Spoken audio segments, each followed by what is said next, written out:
ॐ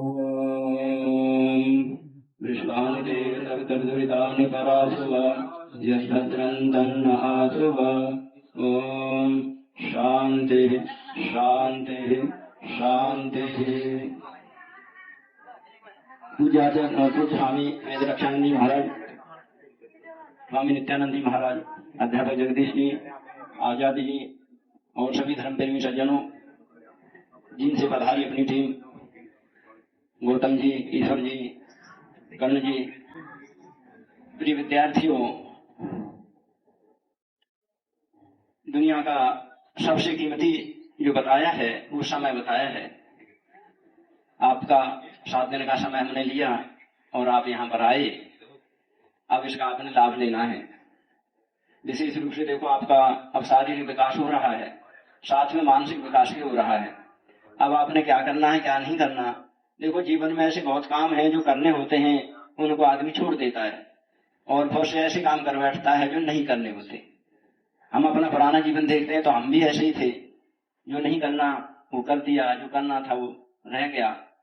जब सत्यार्थ प्रकाश पढ़ा तो जैसा अपने अध्यापक जगदीश गौतम जी कह रहे थे, जब पीएचडी और ये और करके जब देखते हैं तो ऐसा लगता है कुछ नहीं किया।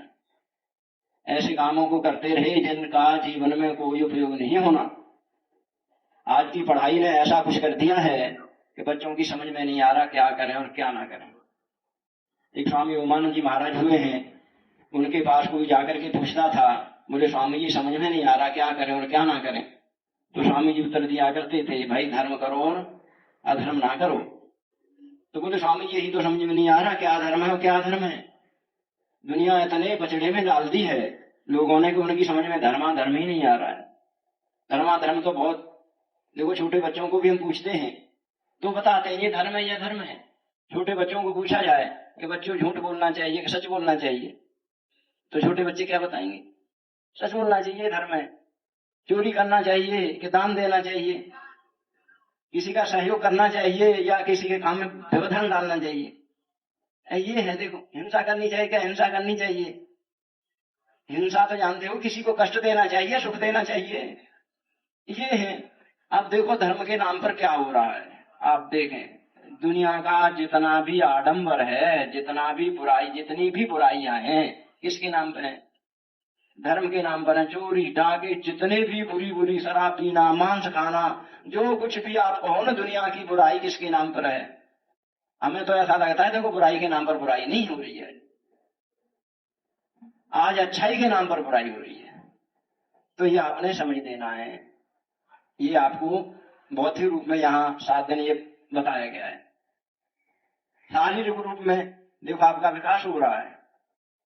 बौद्धिक रूप में जब आप पढ़ेंगे ना, आप कोई कितना भी कमजोर विद्यार्थी हो, कोई कमजोर, कितना भी कमजोर से कमजोर, वो विद्यार्थी भी अपने जीवन को सफल कर सकता है। कैसे सफल कर सकता है, ज्यादा नहीं पढ़ सकता तो छोटा थोड़ा तो पढ़ सकता है, थोड़ा वो निरंतर रोजाना पढ़े। एक अंग्रेजी के अध्यापक जी थे जो हमें बताया करते थे, बोले मैं साइकिल पे पढ़ा हूं। हमने पूछा गुरु जी साइकिल पे आप कैसे पढ़े हो। बोले बाल्यकाल में शादी हो गई थी, घर में गरीबी थी, तो मुझे 15 किलोमीटर पढ़ने के लिए जाना पड़ता था विद्यालय में। घर पे मौका नहीं मिलता था, काम इतना करना पड़ता था, कक्षा में जो पढ़े पढ़े नहीं पढ़े, लेकिन साइकिल पे जरूर पढ़ता था मैं। कैसे पढ़ते थे, बोले अंग्रेजी का मैं हूं तो अंग्रेजी के मुझे मीनिंग याद करने होते थे, स्पेलिंग रटनी होती थी।